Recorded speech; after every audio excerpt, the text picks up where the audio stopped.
This is how Native Americans survived sleeping outdoors during winter, facing storms so brutal they could bury the world in white. Imagine a family raising a simple tipi of poles and animal hide as the sky turned the color of a deep bruise. With no modern gear, they sealed themselves inside, their only warmth a small, precious fire against the freezing wind. But the storm they prepared for wasn't the storm that came. It was worse. And as the night raged on, the wind found a tiny, unseen flaw in their shelter, a single gap threatening to turn their warm sanctuary into an icy tomb. How do you survive the night when the killer storm has already found a way inside? Subscribe. It helps these documentaries to reach more people who are interested in Native American history as well, and maybe help them to fall asleep. And drop your city and local time in the comments. It's always fun to see our map light up. Let us begin with an invitation, a quiet request to imagine. Allow the world you know to fade for a time, and come to a place of vast, quiet stillness.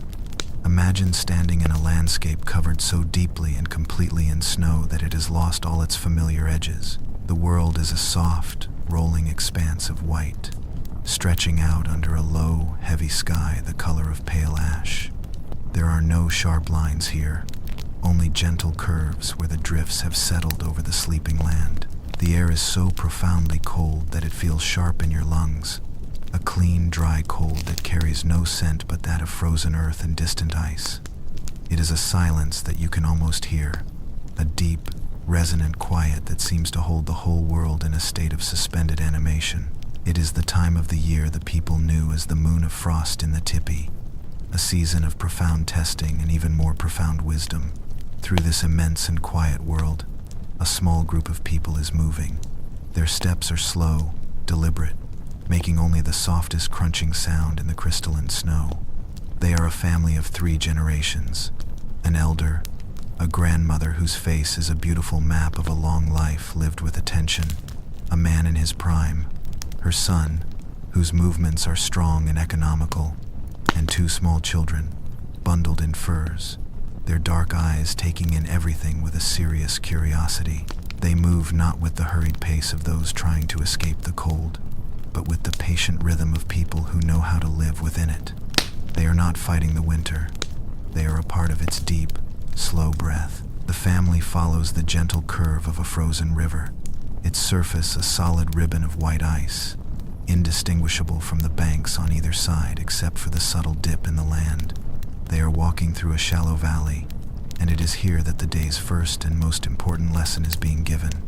The grandmother, the old one, walks a little ahead.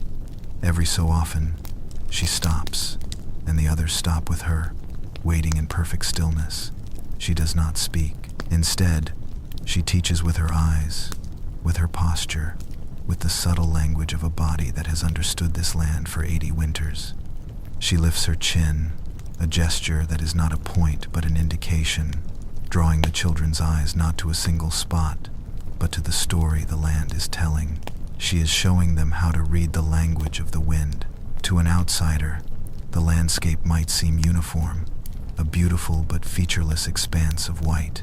But to her, it is a book filled with warnings and invitations. Her gaze follows the line of the riverbank on the far side. It is high and steep there, scoured clean of deep snow in places, revealing the frozen, brittle grass beneath. The wind, she is showing them, comes from the northwest. It is a hard, relentless wind, the breath of the great cold. It has carved that bank, piling the snow it carries into long, elegant drifts on the leeward side of any small rise. A shelter placed there would be exposed to the full, raw power of the storm. It would be a place of constant struggle, a place where the fire would have to fight for its life every moment of the long night. They continue on, their path tracing the gentler, more protected side of the valley. Here, the snow lies deeper and more evenly, a soft and undisturbed blanket. The grandmother now turns her attention to the trees. Scattered along the river are groves of cottonwoods, their bare branches a dark, intricate web against the gray sky. She pauses by one small cluster. The trees here are twisted, their trunks leaning slightly to the southeast, their branches sparse and knotted on the side that faces the open plains. These trees, she shows the children without a word, have spent their whole lives fighting the wind. They are strong, they have endured, but their home is a place of constant pressure. To camp here would be to share in their struggle. It is not a place of rest. A home for the winter must be a place of peace, a place where one does not simply survive, but can live with a quiet heart. She moves on, her fur-lined moccasins sinking just so far into the snow. The younger ones follow, absorbing the lesson not as a set of rules, but as a way of seeing. They are learning to feel the land's intention, to understand its moods. Finally, after another long stretch of silent walking, she stops. Her posture changes. The watchfulness softens into a kind of quiet recognition. She has found what she was looking for. Before them lies a place that feels different.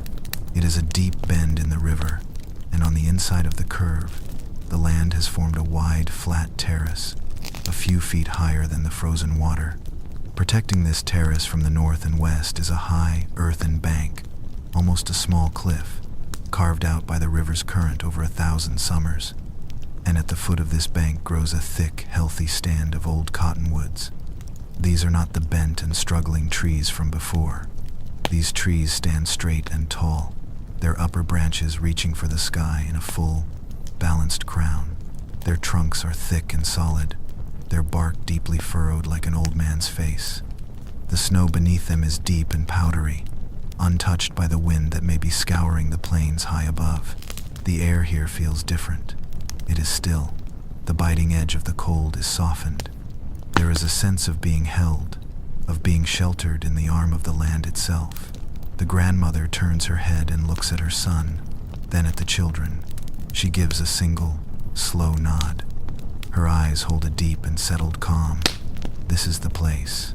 This is a place of 100 winters. One can feel it. It feels as though her own grandmother might have camped in this very spot, listening to the same quiet that they are listening to now. It is a home that has been waiting for them. The first and most critical challenge of the long night has been met. It was not a challenge of strength or of tools, but of perception. It was the challenge of listening to the land until it told you where you belonged. Before a single lodge pole is unbound from the travois, before a single tool is unpacked, they take a moment. They stand together in the heart of this quiet grove, their breath pluming in the still air, and they simply are. They are honoring the wisdom that brought them here, the wisdom of the earth and the wisdom of their ancestors. They have chosen well. And in that choice, in that simple act of profound attention, the foundation of their survival has already been laid. The cold is a real and present danger. The coming night will be long and deep, but in this sheltered place, there is no fear. There is only a sense of rightness, a feeling of coming home. As the light of the short winter day begins to recede, pooling into soft gray shadows in the hollows of the land, the real work begins. The gathering twilight does not bring with it a sense of haste, but rather a quiet, focused energy. The family moves with a shared, unspoken rhythm, each member knowing their role as if following the steps of an ancient, familiar dance. The father goes to the travois, the simple sledge pulled behind their horse, and begins to unbind a precious cargo that is the very heart of their ability to survive this season, the lodge poles. These are not merely sticks of wood. To the uninitiated eye, they might seem to be nothing more than long, slender pine logs. But to the family, they are the bones of the home, and they are treated with a reverence that reflects their immense importance. There are 15 of them, each one straight and true. They were harvested many seasons ago, far from this river valley, in the high country where the pines grow tall and thin. Reaching for the Sunday, they were chosen with exacting care, cut, and carried back. Then, the slow work of preparing them began. The bark was stripped away with a tool of sharpened bone, the surface scraped and smoothed until it was pale and clean. For an entire summer, they were seasoned, turned daily, so they would dry evenly, without warping or cracking. Over the years, the smoke from countless lodge fires has colored them a deep, rich amber, and the constant handling has polished their surface to a smooth, warm satin. They are imbued with the memory of every camp, every storm weathered, every story told within their embrace. The father lays them carefully upon the snow, side by side, their tips pointing in the same direction. He runs his bare hand over one of them, his touch a gesture of familiarity and respect. He selects 3 of the thickest, strongest poles. These 3 are the foundation, the sacred tripod upon which the entire structure will depend. He lays them on the ground parallel to one another, their thicker base ends even. He then takes a long, supple rope of braided rawhide, its surface dark and flexible from being treated with fat and brains. He begins the lashing. His hands move with a fluid, unhurried grace that speaks of 1,000 repetitions. This is not a simple knot tied in a hurry. It is a precise and complex wrapping, a pattern of twists and turns passed down from his father and his father's father before him. The rope goes over the first pole, under the second, over the third, then weaves back in the opposite direction.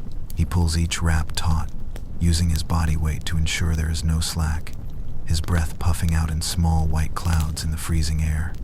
The only sound is the soft, creaking complaint of the rawhide as it stretches and bites into the wood, and the whisper of the frozen snow beneath his knees.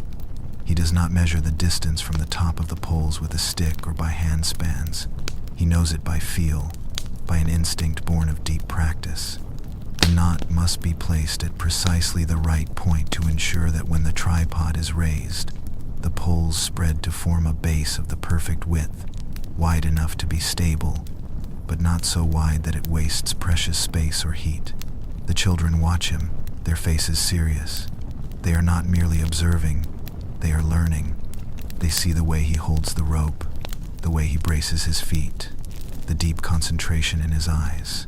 They are absorbing a lesson that cannot be taught with words, a lesson in sinew and wood and wisdom.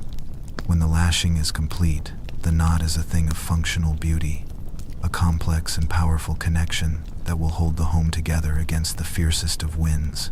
Now comes the moment of transformation. The father moves to the base of the 3 bound poles. He positions his feet, digging them slightly into the snow for purchase. He bends his knees, takes a deep, centering breath, and with a single, powerful, and controlled movement, he lifts. The structure rises from the ground, heavy and awkward at first, then finding its balance as it comes upright. The 3 poles pivot on their base ends, and as he walks his hands up their length, they spread apart, guided by the master knot at the top. With a soft thud, the 3 poles settle into the snow, forming a perfect, stable tripod. A cone of invisible space has now been defined against the darkening sky. Where moments before there was only an empty patch of snow, there is now the promise of a home. A quiet sense of accomplishment hangs in the air, a feeling of rightness and order. The skeleton of the shelter stands waiting.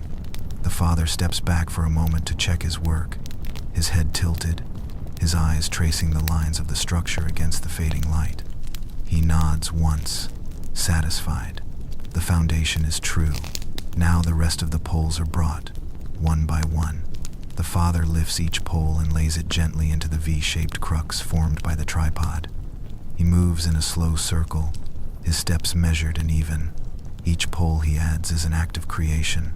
With each one, the structure becomes stronger, more complete. They fan out in a perfect circle, their lower ends describing the circumference of the floor, their upper ends nestled tightly together far overhead.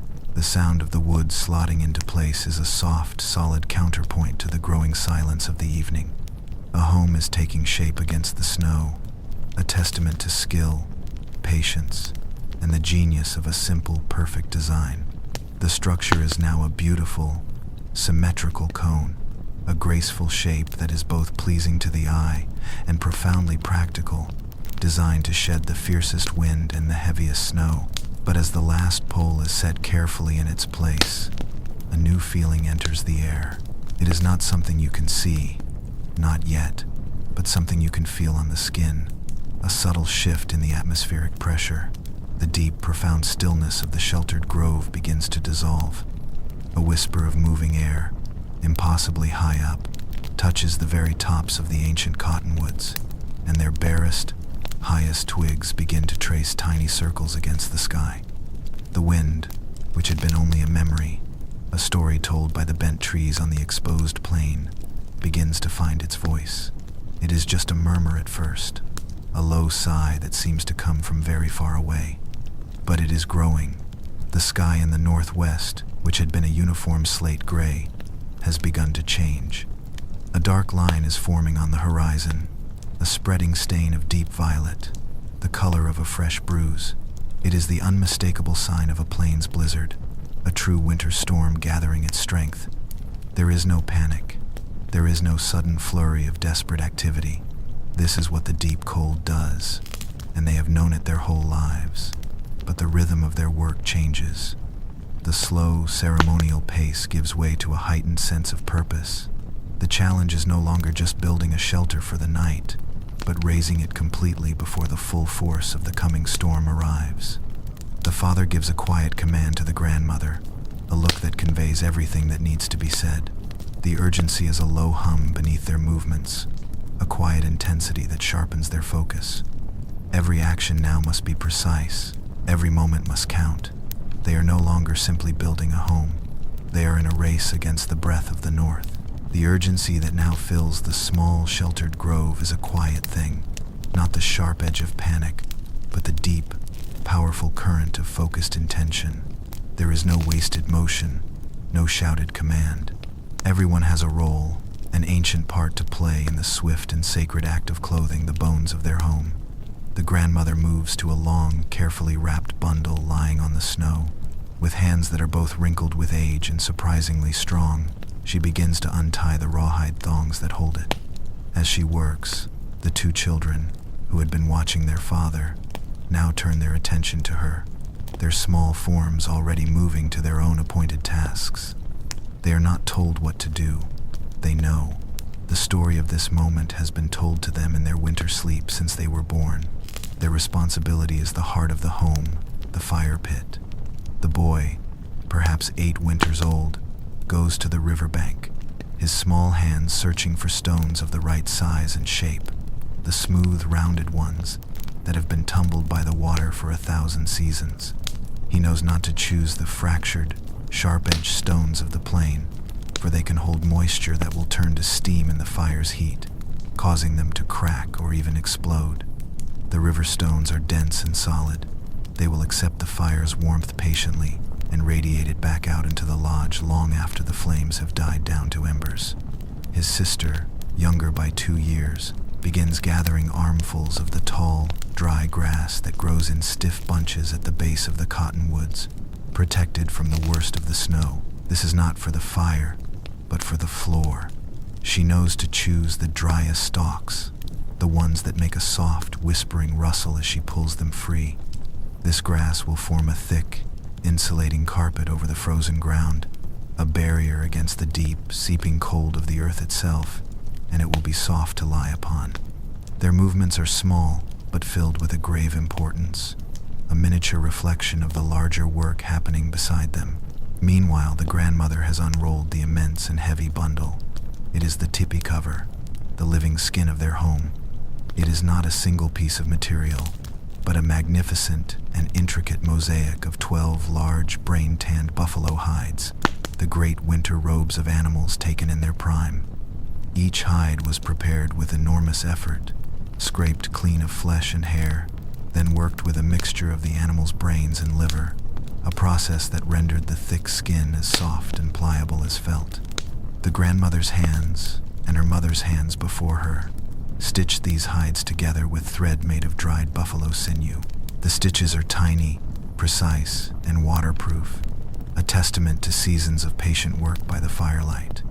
When new, the cover was the color of pale cream, but years of smoke and weather have seasoned it to a warm, smoky tan, and near the top, where the smoke from the fire hole has poured over it, it is a deep, glossy brown, almost black.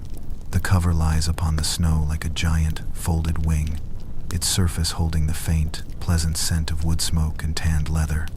Its weight is tremendous. It is a burden that a single person could not hope to lift, let alone position. This is a task that requires cooperation, strength, and a deep understanding of leverage. The father now joins the grandmother. He selects the last remaining pole, one he had set aside earlier. It is slightly different from the others, its top carved with a small, smooth notch. This is the lifting pole. They unfold the cover completely, arranging its half-moon shape with the straight edge facing the back of the pole structure, directly opposite where the door will be. They find the exact center of this straight edge, a spot marked by a small, stitched loop of rawhide. The father lays the lifting pole on the ground, placing its notched tip under this loop. He ties it securely with a short piece of rope. The cover is now attached to its pole. The wind has found its voice now. It is no longer a whisper. It is a low, steady moan that pours over the high river bank, swirling down into their sheltered grove. It catches the loose edge of the great hide cover, lifting it and making it snap with a sound like a distant thunderclap. The temperature has dropped noticeably. The air feels heavier, colder. The dark line on the northwestern horizon is no longer a line.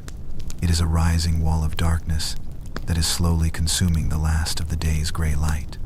The father positions the base of the lifting pole at the back of the tippy frame, wedging it firmly against the other poles. He stands before it, his feet planted wide. The grandmother stands ready on the far side of the structure, holding the two corners of the giant half-circle of hide. With a low grunt of exertion, the father begins to walk the lifting pole upright, pushing it into the center of the teepee frame. The immense weight of the dozen buffalo hides is a living thing, fighting him, but his strength is sure and steady. As the pole rises, it carries the center of the cover with it, pulling the vast skin up and over the cone of poles. It is a moment of beautiful, ancient engineering. The grandmother, watching intently, begins her own slow, careful walk. She moves in a wide circle around the frame, pulling her side of the cover with her, while the father, now inside the skeleton of poles, guides the other side from within. They are wrapping the bones in their skin. The sound of the rising wind becomes a character in their story now. It pushes against the half-finished lodge, catching the loose hide and making the entire structure groan in protest. The taut rawhide lashing at the peak creaks under the strain.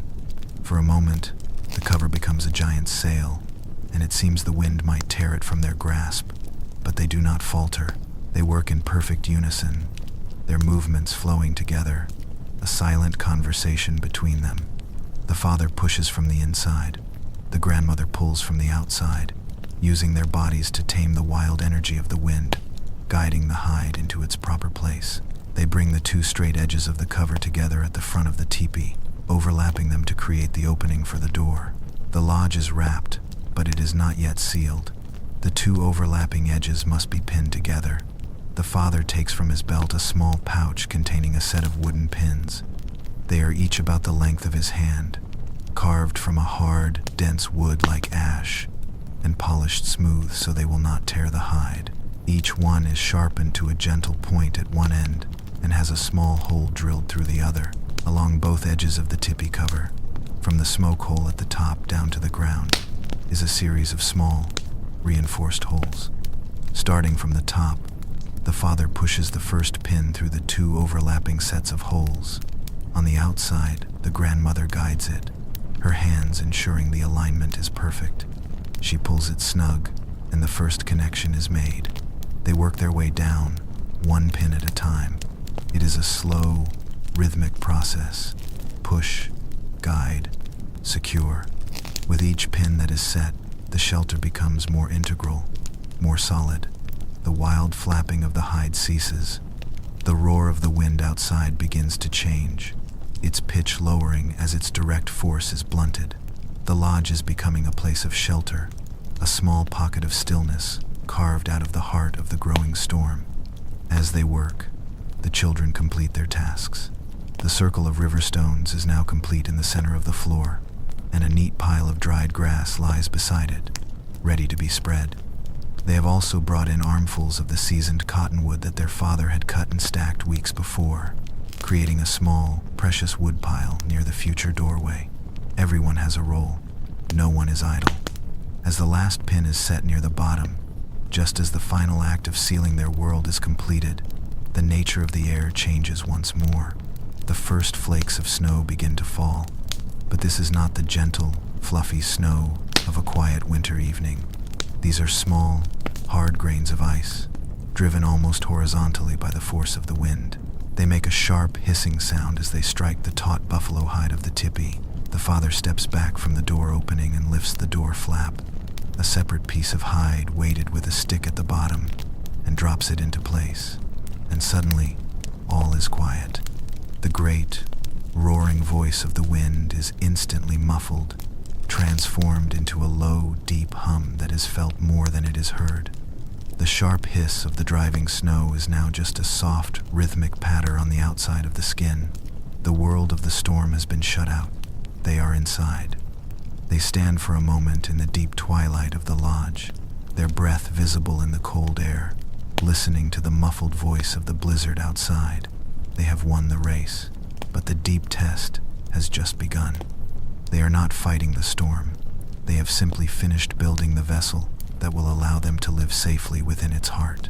Now, inside the teepee, a profound transformation occurs. The world, which moments before was a vast and wild expanse dominated by the rising voice of the wind, shrinks to the intimate circle of the lodge.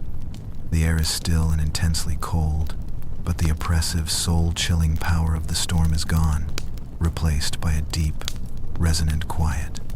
The roar of the blizzard has been tamed, filtered through the thick, resilient skin of the buffalo hides, and is now a low, continuous hum, the sound of a great power passing harmlessly by.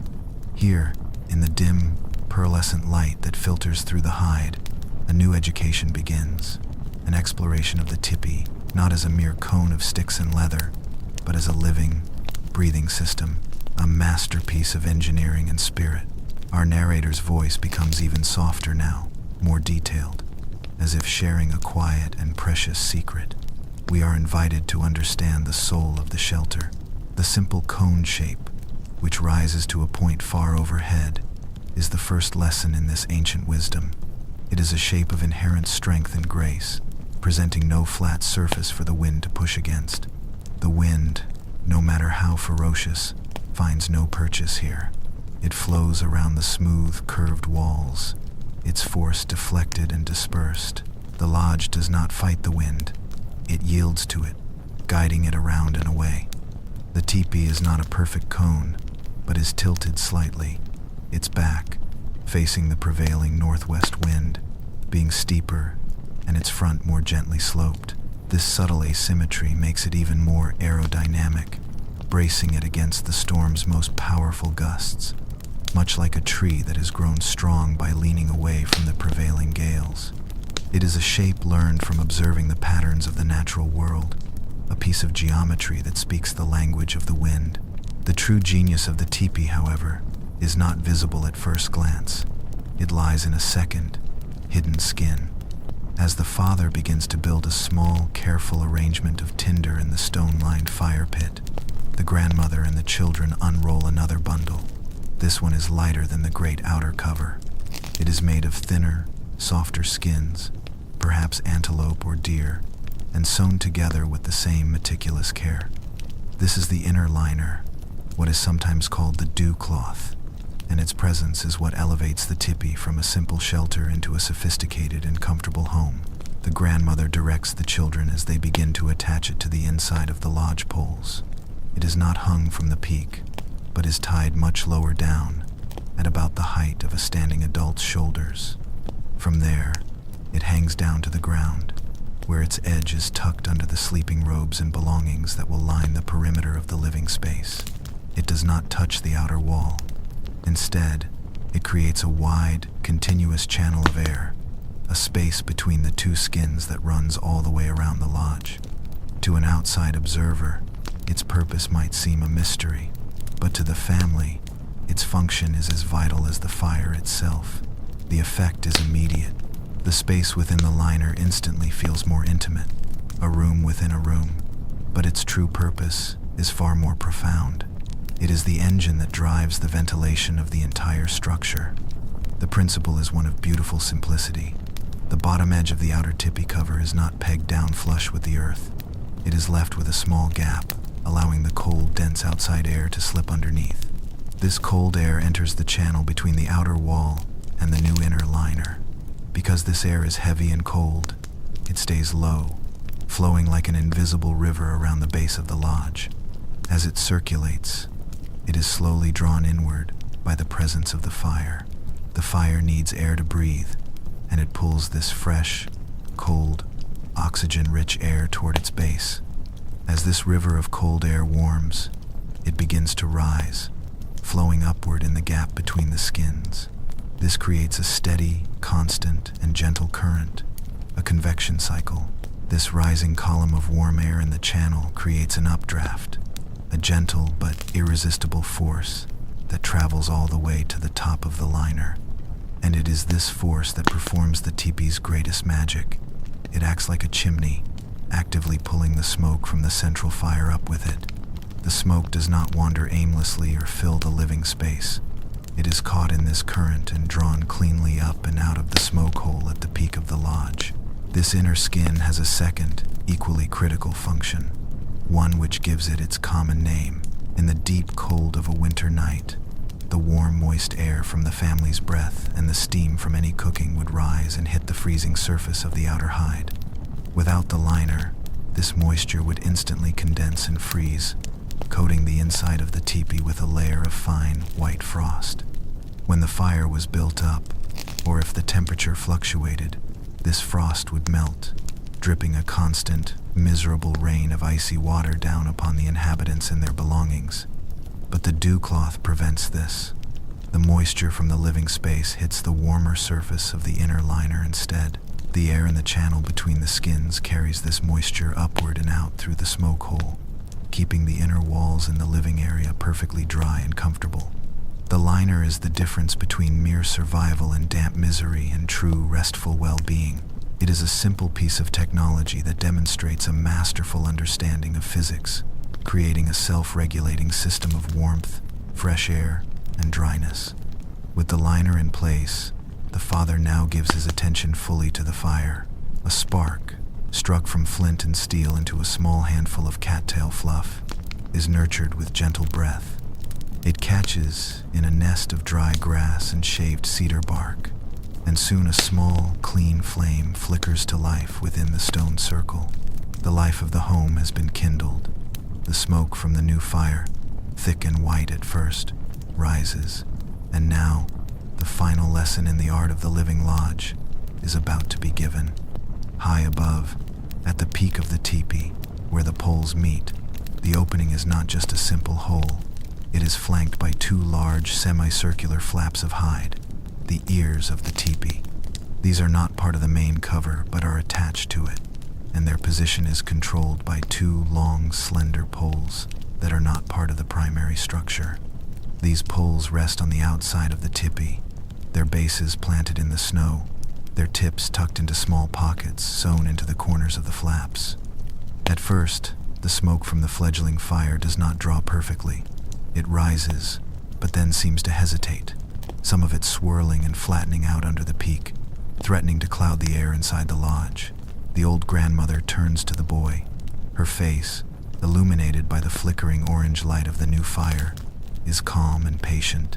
She does not tell him what to do. She simply says, "Listen to the wind. Watch the smoke." This is his responsibility now, his lesson for the long night. The teepee is not a static object to be built and then forgotten. It is an instrument, and it must be played in concert with the weather. The boy, his face serious with concentration, goes to the door flap.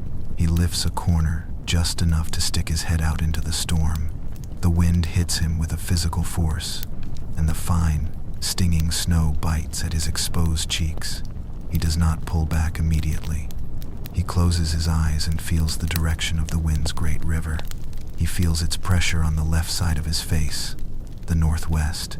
He drops the flap and turns back to the smoky interior. He now understands the problem. The smoke flaps are positioned incorrectly. Their opening is facing partially into the wind, which is pushing the smoke back down into the lodge. He goes to the two control poles. which pass near the doorway. Grasping one in each hand, he begins to make the adjustments. His movements are small and careful, not rushed. He pushes one pole away from him while pulling the other one closer. On the outside of the teepee, high above, the two great ears of hide begin to pivot. He is turning the entire smoke opening so that its back is to the wind. By doing this, he creates a low-pressure zone directly over the smoke hole, a vacuum effect that will actively suck the smoke out of the lodge. Inside, the change is almost instantaneous. The swirling cloud of smoke at the peak suddenly seems to gather itself together. It forms a solid, coherent column, and with a soft, final sigh, it straightens and pours cleanly out of the newly positioned opening. A collective, unspoken breath of satisfaction is shared by the family. The instrument is now perfectly tuned. The fire burns brightly, the smoke draws cleanly, and the living system of the teepee is fully awake and functioning in perfect harmony with the storm that rages just inches away. At the very center of the circular lodge, and now at the very center of our story, is the fire. It is not just a source of heat and light. It is a living presence, a small sun brought inside to hold the great, dark cold of the winter night at bay. With the shelter now sealed and the ventilation system drawing perfectly, the family's entire world is contracted to the circle of warmth and gentle orange light thrown by the flames.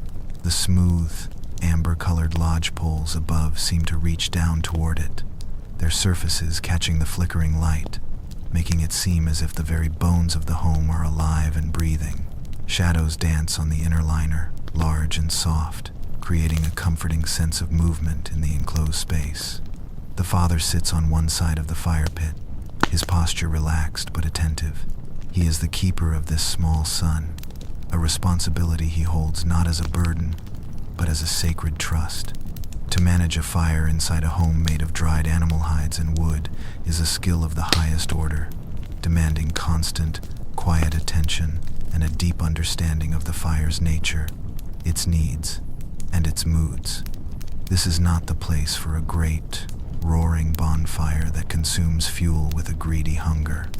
Such a fire would be wasteful and dangerous, throwing sparks that could ignite the lodge and creating a powerful draft that would suck the precious warm air out of the smoke hole. The goal here is not a spectacle of flame, but a steady, reliable, and profoundly efficient radiation of heat. It is an art of patience, balance, and foresight, a deep and rhythmic process that will govern the life of the family for the entire night. The careful management begins with the fuel itself. The small pile of wood the children brought inside is not a random assortment of sticks. It is a curated collection, a triage of wood types, each with a specific purpose in the long drama of the night. This foresight began many weeks, even months, before. When the father selected and cut this wood, he chose a dead, standing cottonwood, knowing its wood was well seasoned and dry. Green wood would be full of moisture, producing a frustrating amount of smoke and hissing steam, stealing heat from the fire as it struggled to boil away the water trapped in its cells. The cottonwood was brought back to the camp and cut into manageable lengths, then split and stacked to allow the dry winter air to complete the seasoning process. Now, inside the lodge, it is arranged with care. Closest to the fire pit are the smallest pieces, a handful of thin, brittle twigs and slivers of bark. This is the fast-burning wood, the kindling used to coax the fire to life and to revive it quickly if it burns too low. Next is the main supply of fuel, logs of cottonwood split to about the thickness of a man's arm. This is the heart of the fire, the slow-burning fuel that will create a deep and lasting bed of coals. Cottonwood is prized for an indoor fire not just because it burns slowly and evenly, but because it is a humble, quiet wood. It does not contain the resins of pine or spruce, and so it does not pop or throw dangerous sparks. It gives its warmth generously but gently, a reliable and trustworthy companion for the long night. The fire is built in layers, with the same patient attention as the lodge itself. The father adds the thin twigs first, laying them carefully over the initial flame. He does not dump them on, but places each one to allow for the free passage of air. He waits, watching the flames grow stronger and cleaner, before adding the first of the larger, split logs. He places 2 logs parallel to each other, leaving a space between them, and then lays a third one across the top, creating a small structure that will draw air from below and allow for an efficient, complete burn. As the fire grows from a flickering flame into a steady, established blaze, another element of this ingenious heating system begins its silent work. The ring of smooth, dark river stones that the boy gathered now plays its crucial part. The stones do not sit in the fire. They encircle it, placed just far enough away from the flames that they do not get covered in soot, but close enough to absorb the intense, radiant heat. They are, in essence, a thermal battery. Throughout the evening, as the fire burns, these dense, solid stones are drinking in the heat, absorbing the energy that would otherwise simply rise and escape through the smoke hole. You can almost feel them growing heavy with warmth. The children, sitting near the fire, can touch their smooth, dry surfaces and feel the deep, penetrating heat they hold. This is a quiet, passive process, another example of the family working with the laws of nature rather than against them. They are storing the energy of the fire, saving it for later, when it will be needed most. Later in the night, when the flames are allowed to die down, it is these stones that will continue to warm the lodge.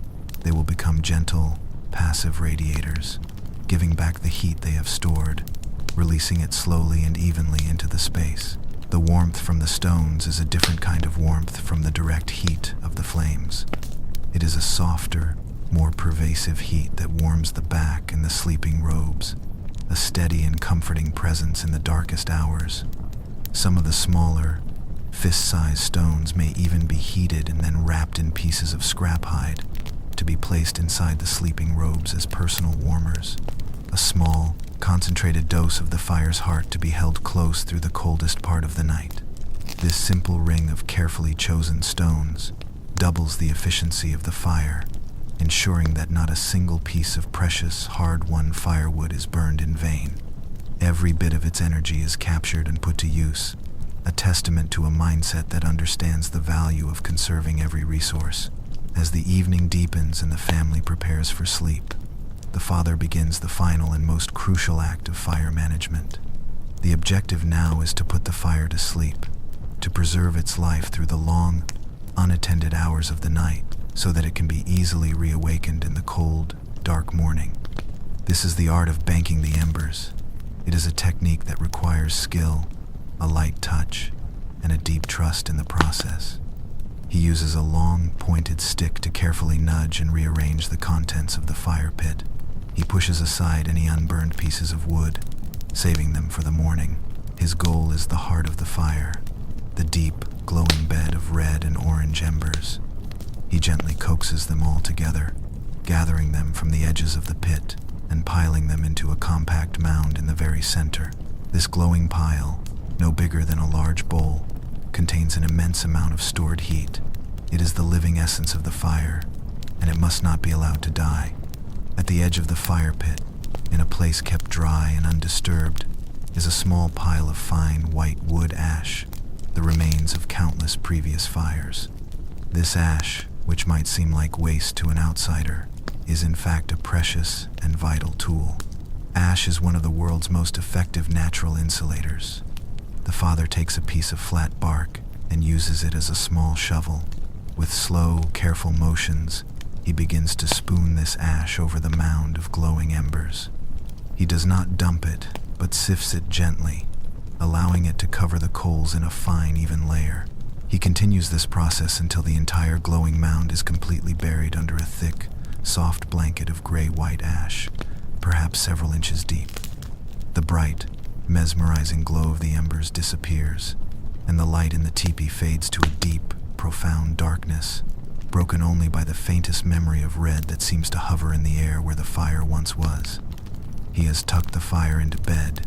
The thick layer of insulating ash starves the embers of the oxygen they need to burn actively, but it does not extinguish them.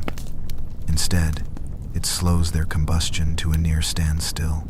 Deep within that mound, the embers will continue to smolder with an almost imperceptible slowness, generating just enough heat to keep themselves alive.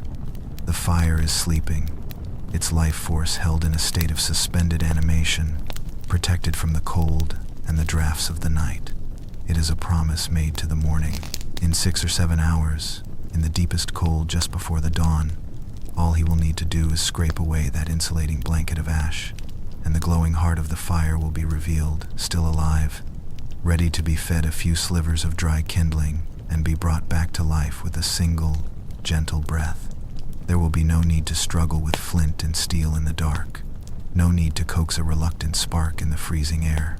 The small sun is not dead, merely resting, and its reawakening is assured. With the fire safely banked, a new kind of peace settles over the lodge, the deep security of knowing that the warmth, the very heart of their home, is safe for the night. With the lodge secure and the small son of the fire safely put to sleep under its blanket of ash, the family's attention now turns from the collective warmth of the shelter to the intimate, personal warmth of their own bodies. The ambient temperature inside the tipi, though many degrees warmer than the raging blizzard outside, is still profoundly cold. The heated stones radiate a gentle, persistent warmth, and the insulated space holds its heat well, but survival through the long, dark hours until dawn will depend just as much on wearing the winter as it does on sheltering from it. And the people of the plains knew how to wear the winter better than anyone on earth. Their clothing was not a matter of fashion or style, but a deeply sophisticated system of personal insulation, another layer of technology learned from 1,000 generations of careful observation of the world around them. It was a wisdom born from an intimate relationship with the buffalo, an animal that provided not only food and shelter, but the very means to carry a pocket of personal warmth through the harshest of seasons. Our attention is drawn to the heaviest of the bundles brought in from the travois. The grandmother unties it, and as she unrolls it, it seems to expand, releasing the faint, earthy scent of smoked hide and clean animal fur. These are the family's sleeping robes, and they are the pinnacle of winter comfort. Each one is a single, immense hide from a large buffalo bull taken in the deepest part of winter, when its coat was at its absolute thickest and most luxurious.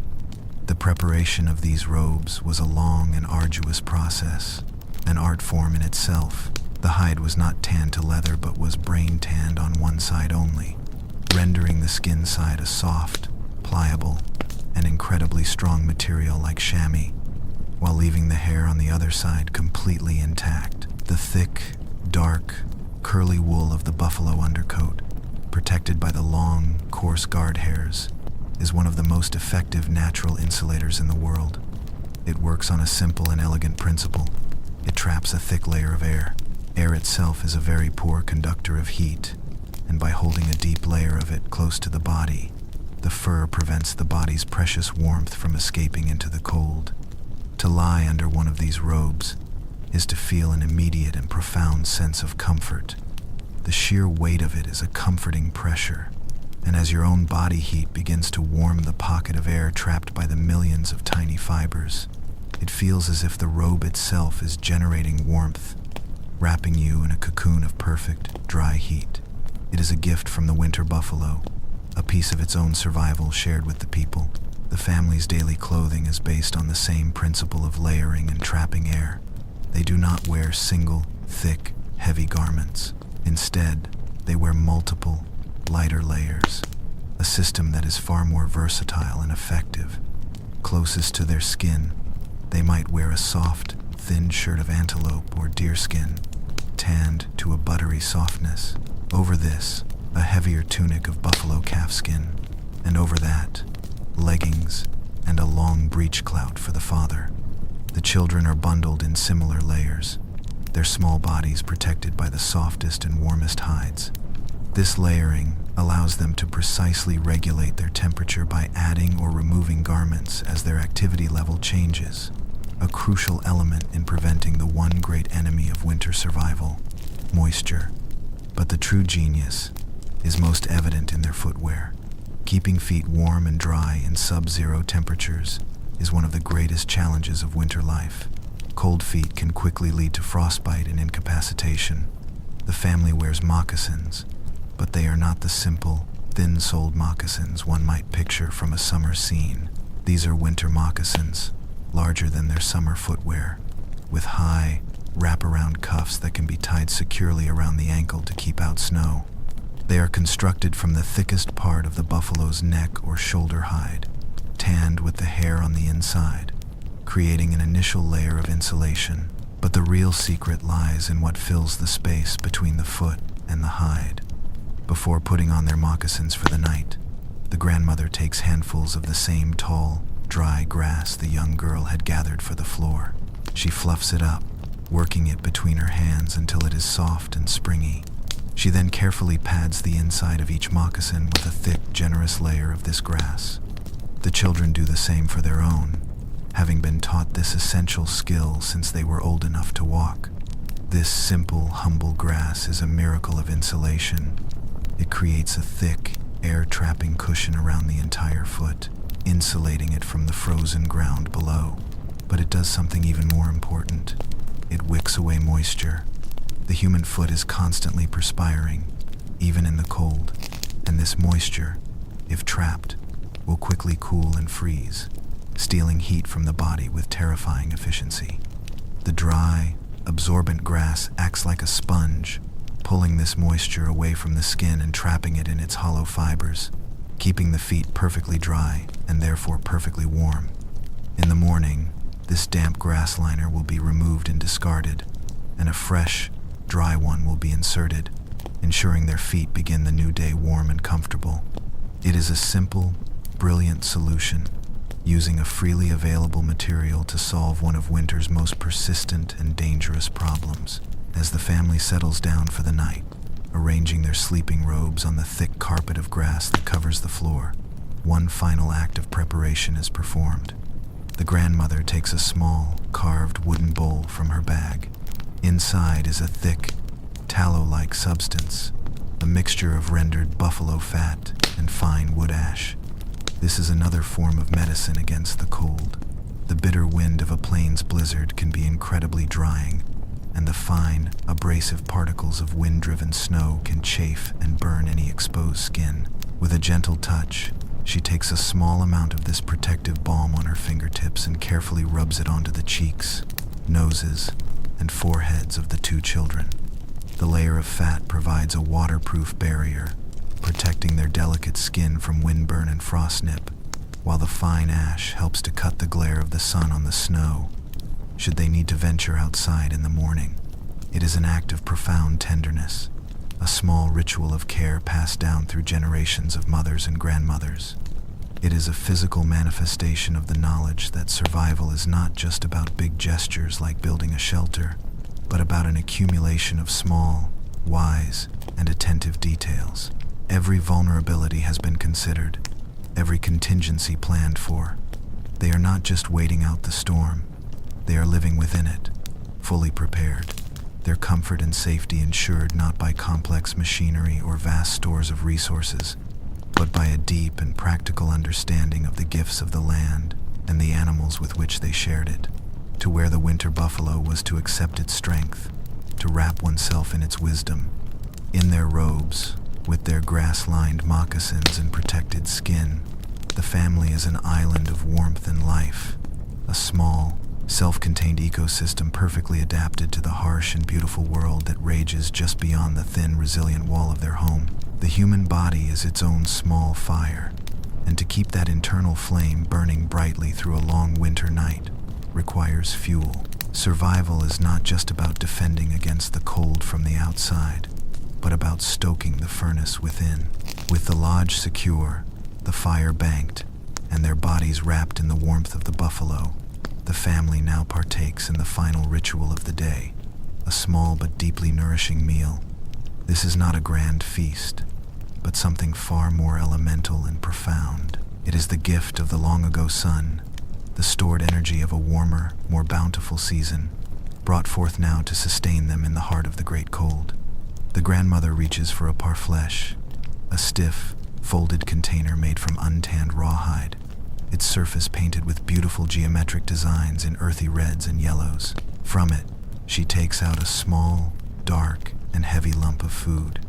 To an unaccustomed eye, it might seem unappealing, but to the family, it is one of the most precious and life-giving substances they possess. This is pemmican. It is more than just food. It is a marvel of food science, a perfectly engineered survival ration that can last for years without spoiling, providing a dense and complete source of nutrition in a compact, easily transportable form.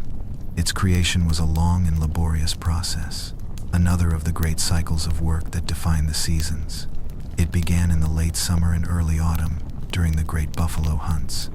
After a successful hunt, when there was more meat than the people could possibly eat fresh, the women would set to work preserving the bounty. The leanest cuts of meat from the buffalo were sliced into thin, wide sheets. These sheets were then hung on drying racks in the hot, dry sun and wind of the late plains summer. The constant breeze and low humidity would slowly wick the moisture from the meat until it was completely desiccated, as hard and brittle as a piece of thin wood. This dried meat, or jerky, was the first component. The next ingredient was fat, specifically the rich, hard back fat of the buffalo. This was rendered down slowly over a low fire, the impurities skimmed off, until all that remained was a clear, pure, liquid tallow. This rendered fat was the preservative, the element that would seal the food from the air and prevent spoilage. The final ingredients were the fruits of the season's gathering: wild chokecherries, juneberries, or saskatoons, painstakingly picked and pitted, then pounded into a paste and dried in the sun into hard, flat cakes. With all the ingredients prepared, the assembly began. The brittle sheets of dried meat were laid on a hide and pounded with heavy stone hammers, pulverized, until the meat was shredded into a fine, fluffy, fibrous mass. This meat floss was then placed in a hide bag, and the dried, pounded berries were mixed in. Finally, the hot liquid tallow was poured over the mixture, completely saturating it. The entire mass was stirred and kneaded until every fiber of meat and crumb of berry was coated in the protective fat. The mixture was then packed tightly into hide bags or bladders, sewn shut, and left to cool and harden. The result was pemmican, a food so nutritionally dense and so perfectly preserved that a single handful could sustain a person through a long day of hard travel. It was the perfect balance of protein from the meat, long-burning energy from the fat, and essential vitamins and sugars from the berries. It was the essence of the summer's abundance, concentrated and made permanent. The grandmother takes a knife and carefully shaves off small pieces from the hard block of pemmican, handing a portion to each member of the family. They eat it slowly, chewing the dense, rich food with a mindful appreciation. The taste is complex, savory, smoky, and slightly sweet from the berries, a flavor that speaks of the sun-drenched plains and the life of the great herds. As they chew, the fat melts in their mouths, and the concentrated energy begins to flow into their bodies, a deep, cellular warmth that is entirely different from the external heat of the fire. This is the inner fire being stoked, the fuel that will allow their bodies to generate their own heat through the long, cold hours of sleep. While they eat, another quiet task is underway. They need water, not just for drinking, but to replenish the moisture lost to the dry winter air. But the river outside is a solid block of ice, and there is no water to be had. The only source of water is the snow itself, piled in deep drifts just outside their door. Melting snow, however, is not as simple as it sounds. If a pot of snow is placed directly over a fire, the snow at the very bottom will melt, but the air trapped in the snow above will insulate it, and the small amount of water at the bottom can easily scorch and burn to the pot, ruining both the container and the water. The process must be slow and patient. The father takes a small clay pot, a beautiful and practical vessel made by the grandmother from the clay of the riverbank and fired in an open pit. He reaches outside the door flap, scooping the pot full of clean, fresh snow from the top of a drift. He does not place it over the fire's embers, which are now banked and sleeping. Instead, he places it near the circle of heated stones. The gentle, radiant warmth from the stones is enough. Slowly, patiently, the snow in the pot begins to melt, not from the bottom up, but from the sides in, the flakes turning to liquid as they touch the warm clay. As the snow melts, he adds more, a handful at a time, until the pot is full of clean, clear water. This, too, is a lesson in patience and in working with the subtle forces of nature. The result is a pot of pure, life-sustaining water, achieved with a minimum of effort and fuel, a small miracle conjured from the frozen landscape. They each drink from a shared cup, the cool water a refreshing counterpoint to the richness of the pemmican. With their meal complete, the family has provided for all of its essential needs. Their shelter is secure, their bodies are protected, and their internal furnaces are fueled for the night. They are not just surviving, they are living in a state of quiet, well provided for grace. They have called upon the foresight of previous seasons, enjoying the stored warmth and energy of the summer sun in the very heart of the winter storm. Every mouthful of food, every sip of water, is a testament to a way of life that understood the deep connections between the seasons, a way of life that saw the present moment as a product of all the careful, patient, and wise actions that had come before. A state of serene stability has now settled over the small camp. The fire, safely banked under its thick cover of ash, radiates a gentle, almost imperceptible warmth from its heart. The family, warm and well fed, is nestled under the heavy comfort of their buffalo robes. Outside, the storm rages on, its voice a constant, low roar, a sound so continuous it has become a form of silence. But inside the lodge, all is peace. The wind presses against the taut hide walls, but the strong, flexible cone of poles stands firm, yielding just enough to absorb the gusts, a silent testament to its flawless design. The world of the blizzard has become an abstraction, a story being told on the other side of a safe and sturdy wall. It is in this moment of deep calm that we become aware of the broader web of watchfulness and order that defines the life of the camp. Safety is not just about a good shelter, it is about a state of mind, a collection of quiet, unwritten rules and relationships that ensure the well-being of the whole. Curled up on a worn piece of hide just inside the door flap are the camp dogs. There are two of them, shaggy, wolf-like creatures of indeterminate breed, their bodies lean and tough. They are not pets in the modern sense, pampered and coddled. They are working partners, integral members of the small, multi-species community. During the day, they help with the hunt, their keen noses and tireless stamina, essential for tracking game. At night, they become the camp's loyal sentinels. While the family sleeps, the dogs do not. Their sleep is light, a state of suspended vigilance. Their ears, even as they seem to doze, are constantly turning, sampling the air, sorting the familiar sounds of the storm from anything that might be out of place.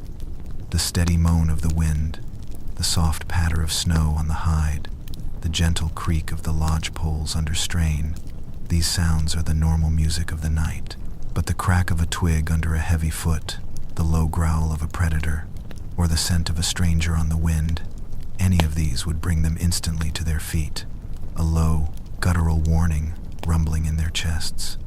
They are a living, breathing, early warning system, their senses extending the family's own awareness out into the darkness, a symbiotic relationship built on mutual trust and shared survival.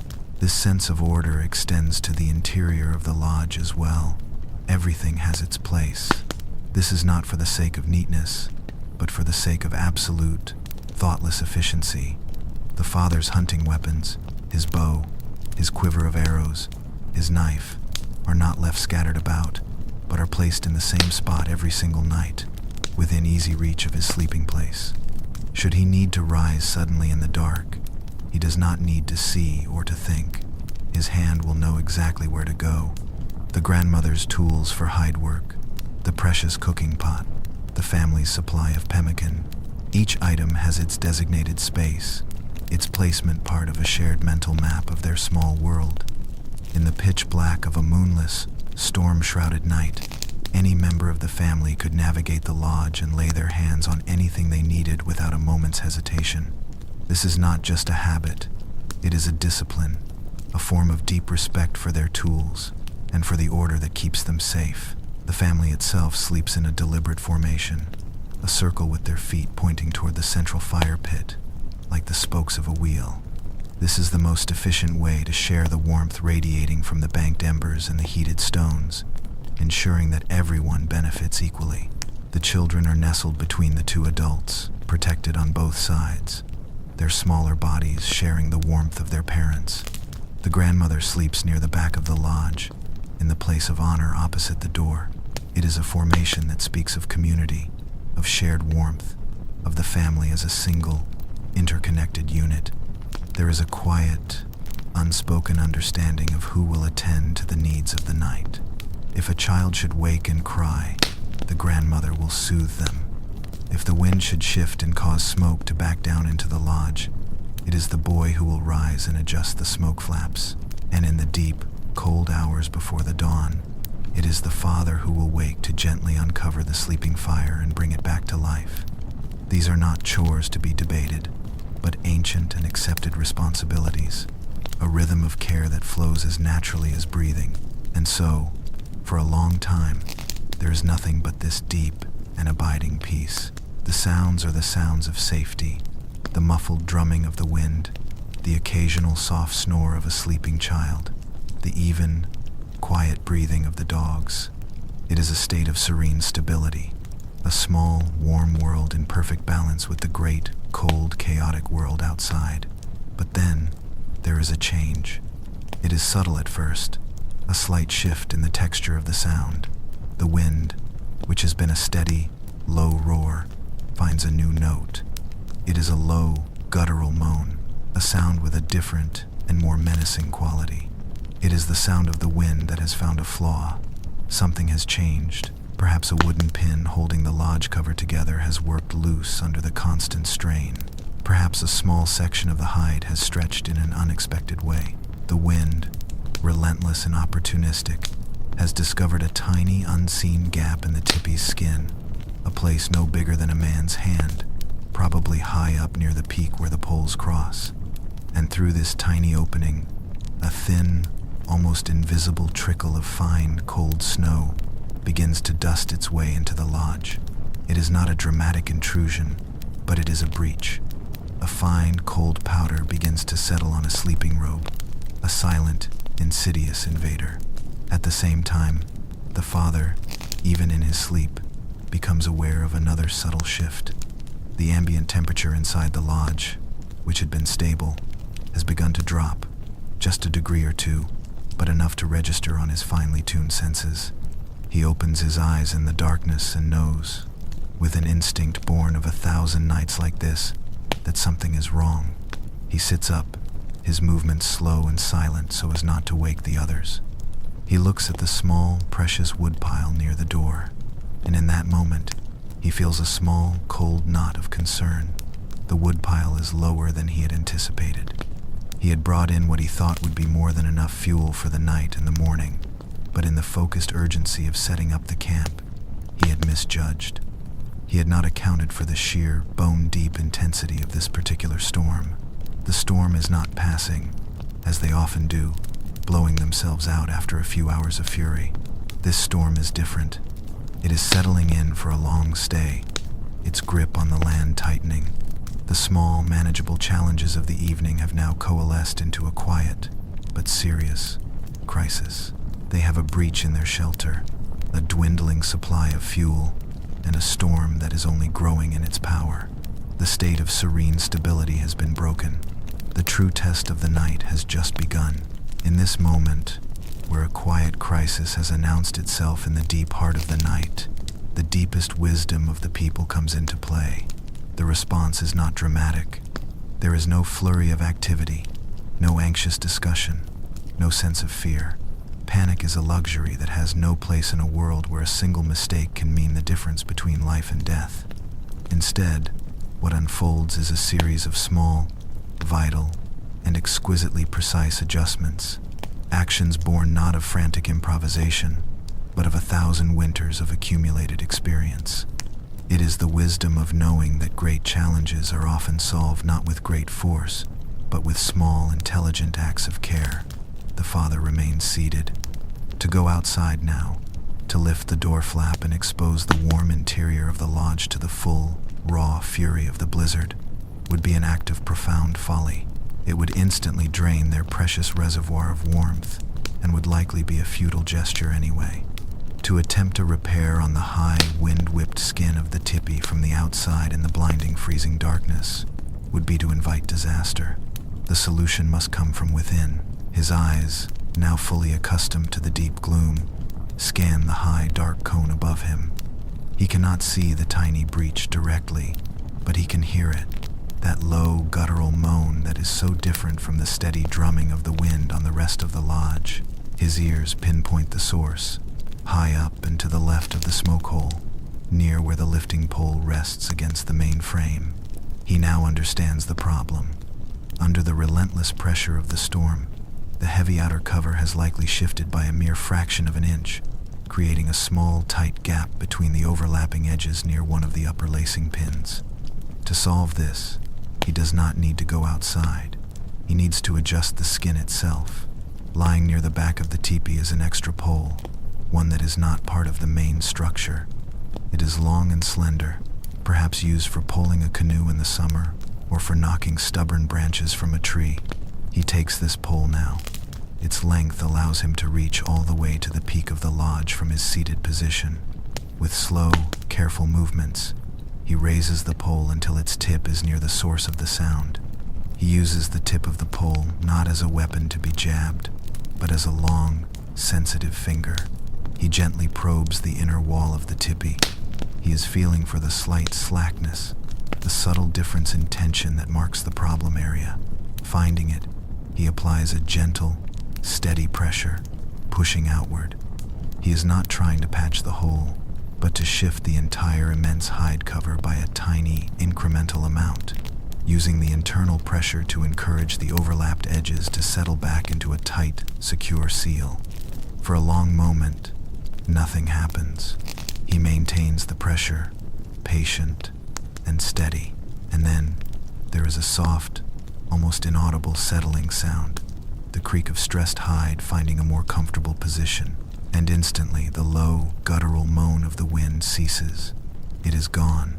The sound of the lodge returns to the steady, reassuring hum of a shelter in perfect harmony with the storm. With a single, subtle, and calmly executed action, the breach has been sealed. He has healed his home from the inside out. At the same time, the grandmother has also woken. She has not spoken a word, but she has felt the drop in temperature and has heard the change in the wind's voice. She too knows what must be done. The problem now is not just the lost heat, but the seeping cold that is beginning to press against the very base of the lodge. The wind, relentless and searching, will find any weakness, and it will push the cold air and the fine, dry snow into the small gap at the bottom of the teepee wall. Her solution is as simple as it is brilliant. She directs the children, who have also stirred in the cold, with a quiet gesture. They are to go to the outer wall of the teepee, to the space behind the dew-cloth liner. From the inside of the lodge, they begin to gather the deep, soft snow that lies just outside. They do not need to go out into the storm. They can simply reach under the cover and scoop the snow inwards. She shows them how to pile this snow up against the base of the tipi, packing it firmly against the hide. The inner liner acts as a barrier, keeping the snow and any moisture from entering their living space. They are building a bank of snow, a snowdrift, around the entire circumference of their home, but from the inside. This packed snow is another form of insulation, one provided by the storm itself. It seals the final gap at the base of the wall, blocking the insidious drafts and adding a thick, dense layer of protection against the penetrating cold. The children work with a quiet purpose, their small hands piling and patting the snow, their movements creating a soft, rhythmic shuffling sound in the darkness. They are not just being kept busy, they are active participants in their own survival, their small efforts making a tangible difference to the warmth and security of the entire family. With the draft from the base of the wall now sealed, the grandmother addresses the final point of vulnerability, the door. The simple hide flap, weighted at the bottom, is effective against a normal wind, But this is no normal wind. The pressure it is exerting is finding its way through the small gaps around the edges of the flap. She takes a spare hide, a smaller deer or antelope skin, and hangs it from the lodge poles just inside the door, creating a second, inner door. This simple addition creates a small airlock, an insulating pocket of dead air between the inner and outer flaps. This small, trapped space acts as a powerful buffer, effectively stopping the final, persistent draft that was chilling the front of the lodge. Every vulnerability has now been addressed. The hole in the roof has been sealed. The drafts from the base have been blocked.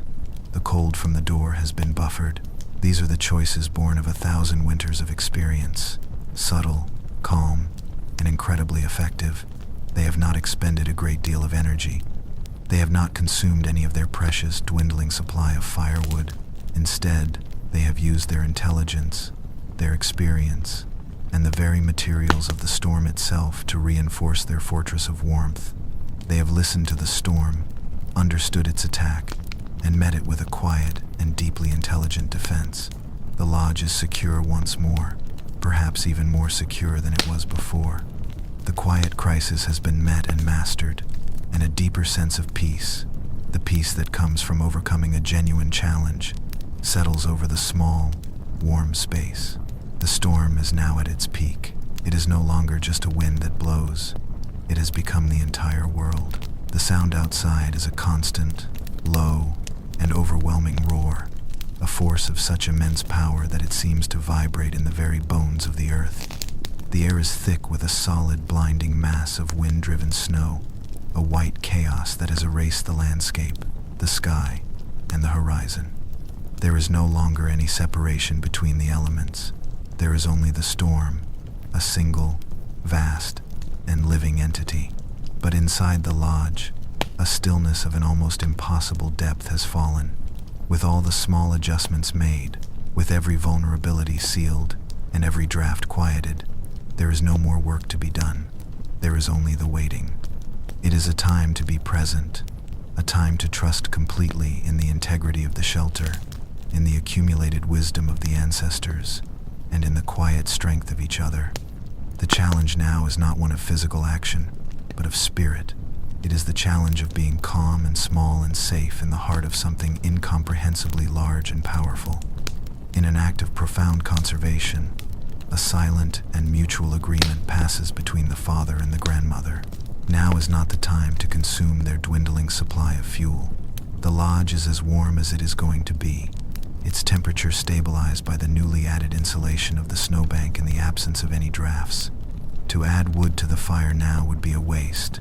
The goal is no longer to generate heat, but to conserve the energy they have, both the energy in the wood pile and the energy in their own bodies.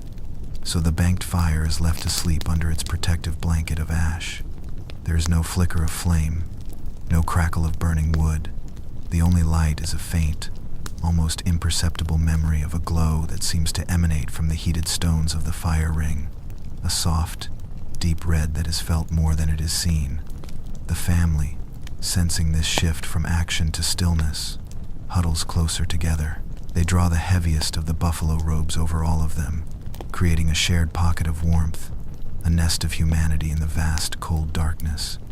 The weight of the combined robes is immense, a grounding and deeply reassuring pressure that seems to press all anxieties and fears out of the body.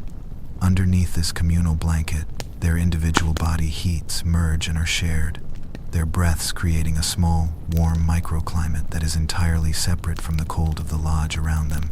The two children, who had been brave and helpful during the moments of quiet crisis, are now beginning to feel the immense, oppressive presence of the storm.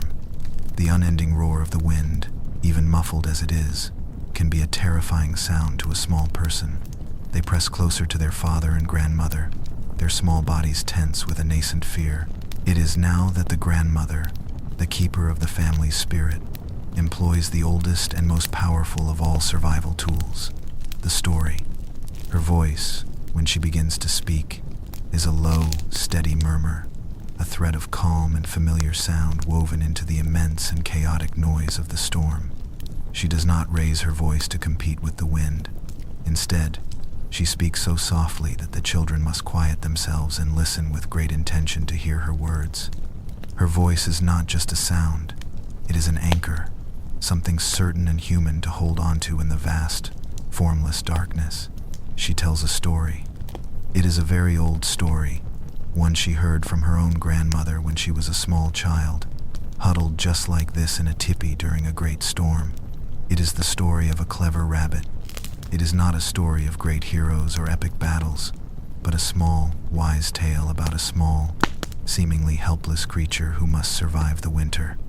In the story, the winter wind is a character, a great, blustering, arrogant bully who is convinced of his own power.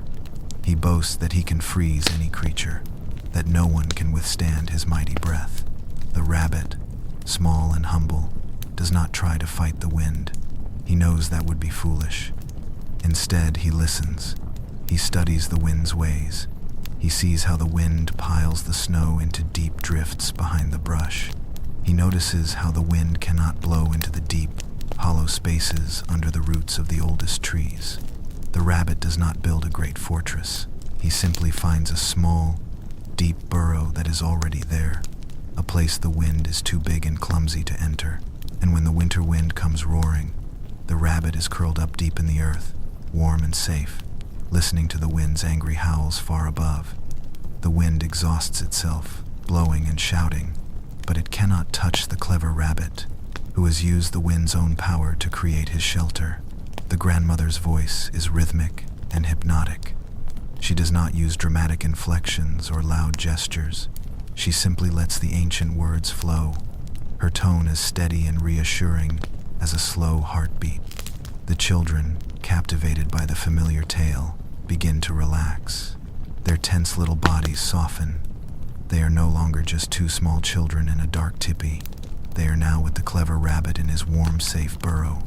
The story does a powerful kind of magic. It reframes their situation. They are no longer victims of the storm, cowering in fear. They are like the rabbit, clever and wise, living safely in a well-chosen shelter while the great blustering wind rages harmlessly outside. The story gives them a new way to see their world, transforming fear into a kind of quiet pride. It is a lesson wrapped in a lullaby, a piece of survival wisdom passed on, not as a technical instruction, but as a living part of their culture, their history, their very being. The sound of her voice, a low, continuous thread of human connection, and the deep, heavy warmth of the robes, a physical anchor in the dark, work together. The children's breathing deepens and slows, becoming even and rhythmic. Soon they are asleep, their fears calmed, their spirits soothed. The father and the grandmother remain awake, listening, but they are no longer listening for threats. They are simply being. The story was for them as much as it was for the children, a reminder of the quiet strength that comes from humility and wisdom. The listener is now invited to join them in this moment of profound safety and kinship. There is nothing to do. The work is done. The children are safe. The shelter is holding. Let go of the story and simply be present in the dark. Hear only the two remaining sounds, the deep, muffled roar of the wind outside, a sound that is no longer a threat but a lullaby of power, and the soft, steady, quiet breathing of the family, a sound that is the very definition of life and peace. In this place, in this heartbeat in the dark, there is no fear. There is only a deep and unshakable calm. After a long, dark passage of time, a period measured not in hours but in the slow, deep rhythm of a world held in the storm's embrace, there comes a change. It is not a sudden event, but a gradual and subtle softening. The relentless, deafening roar of the wind, the sound that had become the very fabric of the night, begins to lose its hard, aggressive edge. The low guttural vibration that had been felt in the chest and in the bones of the earth slowly fades, and the sound becomes a simpler, cleaner rush of air. The great, oppressive weight of the storm is lifting. Over the next hour, this softening continues.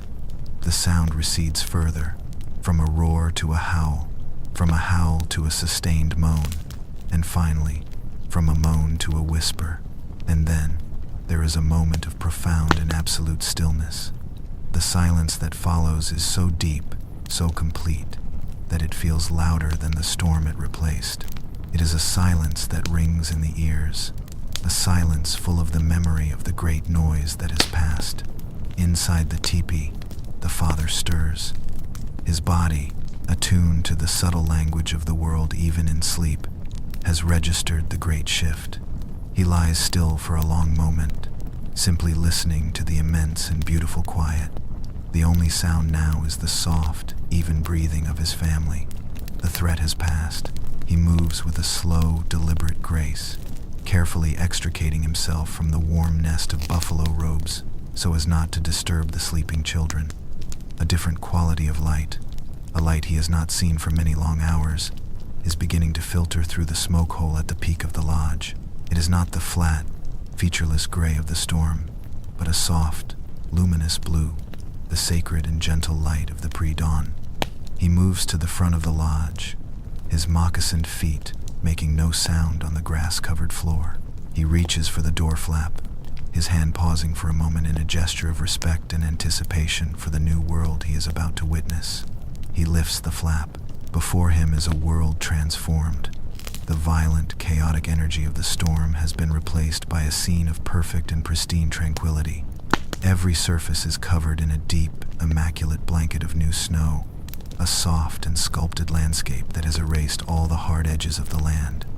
The branches of the ancient cottonwood trees, which had thrashed and fought against the wind, are now still, each one layered with a thick, soft mantle of white, their dark forms traced against the pale blue of the eastern sky. The air that flows into the lodge is intensely, bitingly cold, but it is a clean, still cold, without the malevolent, searching force of the wind. It is the pure, exhilarating air of a world washed clean. The father steps just outside the door, his gaze sweeping across the scene. The snow is piled in immense, graceful drifts, their shapes a perfect record of the storm's powerful currents. His eyes are drawn to a series of tracks in the snow, a delicate and precise line of paw prints that passes just a few feet from their lodge. A lone coyote had passed by sometime in the deepest part of the night, a silent, wild traveler moving through the storm.